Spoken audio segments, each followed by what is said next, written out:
Reporting from the Kensington Court Hotel in Ann Arbor for the A2YChamber's Impact 2010 conference. Stay tuned for remarks from Phil Power, President and founder of the Center for Michigan. This year's election is a watershed election, possibly the most consequential of this decade. We will, in November, select an entirely new leadership team for our state. The Governor, Lieutenant Governor, Attorney General, Secretary of State, Supreme Court, 29 out of 38 state senators, 50% of the House. People who come into office are going to be largely inexperienced. That may be good, that may be bad, but there it is. They will be involved in redrawing the legislative and congressional districts after the election based on the recent census. Michigan almost certainly will lose at least one seat in the House of Representatives. Whichever party is in power will have the upper hand in gerrymandering districts over the next 10 years. We have con-con on the ballot. There will be more arguments about that this afternoon. But it's important because the debate about con-con speaks to public concern about whether our democratic institutions in Michigan are functioning effectively.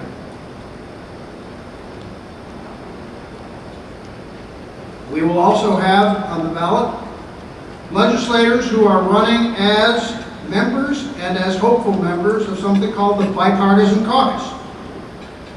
This was formed in 2009 after 46 new House members were elected in November 2008.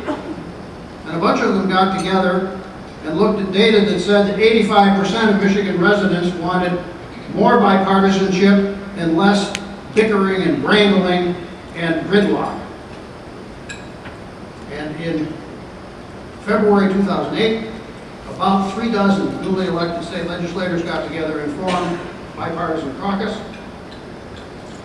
This is unprecedented in Michigan political history. The bipartisan caucus initially looked as though it were going to be largely a social gathering. They got their act together in recent months.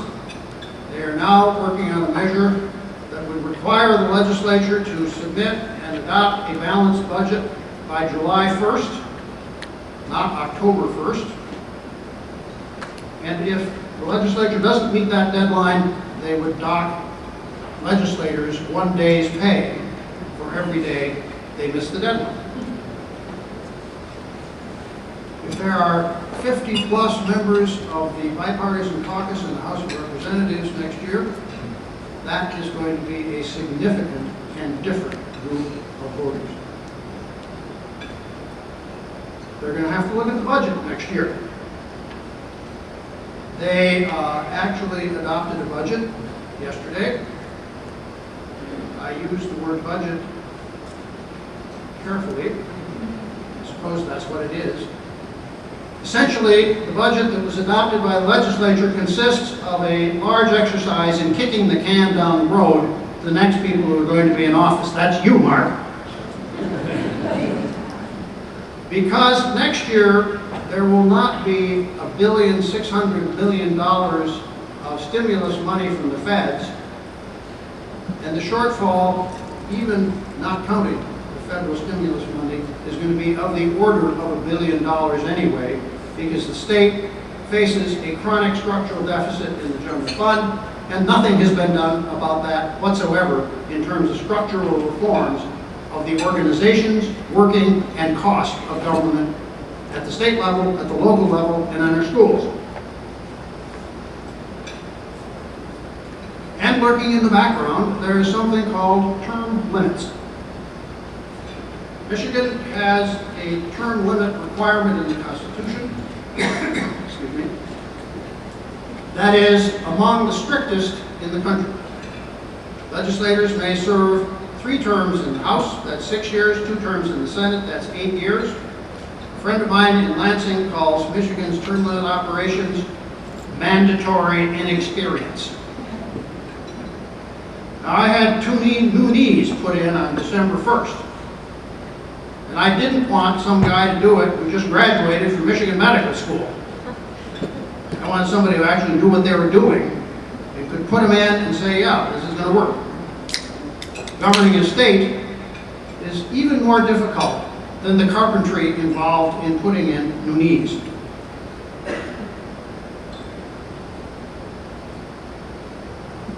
It is clear that the gridlock in Lansing, the lack of experience, and the instinct for short-termism produced by our term limits are one of the things at the core of our dysfunctional, ineffective, and unresponsive government in Michigan.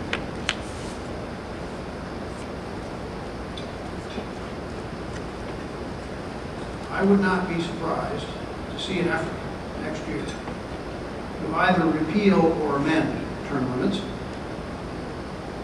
and that's going to cause quite a stir. The community conversations, which the Center for Michigan held over the last 2.5 years, ranked reform of term limits its #1 priority. And I think each of you in this room need to think about why it is that we have a politics that are so dysfunctional, and recognize that the inadequacy of what's going on in Lansing is directly related to the lack of experience and the inability that people have to form relationships that are the basis for getting something done. Briefly about the Center for Michigan. Center for Michigan is a think and do tank. Think and do. How come? Because thinking without doing is pointless. And as the former mayor of Detroit discovered, doing without thinking gets you into lots of trouble. We conducted a public engagement program over the last 2.5 years. We call it Michigan's Defining Moment, because the decisions that we take over the next 5 or 10 years here are going to go a very long way to defining what kind of state we have over the next 50 to 75 years. And we decided to ask citizens in Michigan what their shared vision is for the future, the best future of our state, and to discuss and form an action plan to achieve that vision. We did so by means of small group conversations, 10, 15, 20 people in a room, meeting for 2.5 hours. About 5 months ago, we achieved our long-term goal, below budget and ahead of deadline. More than 10,000 people were involved in community conversations as part of this public engagement campaign. This is almost certainly the largest political public engagement in Michigan's history.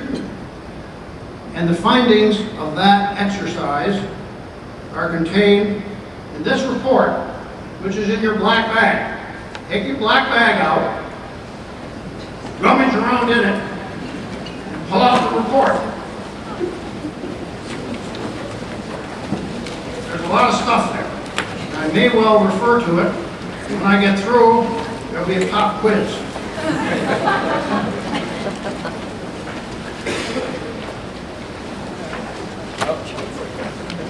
One of the things to look at is on page 1 of the report. Mark, it's in your black bag. He's getting into mid-season form already. On page 1, in boldface, you will see the 10-point plan of a citizen's agenda for Michigan. This basically does not come from the Republican State Central Committee or the Democratic State Central Committee or a bunch of ideologues. It is a bottom-up, citizen-driven, common ground agenda for transforming our state. I want to talk for a moment about what it is that the Center for Michigan has done over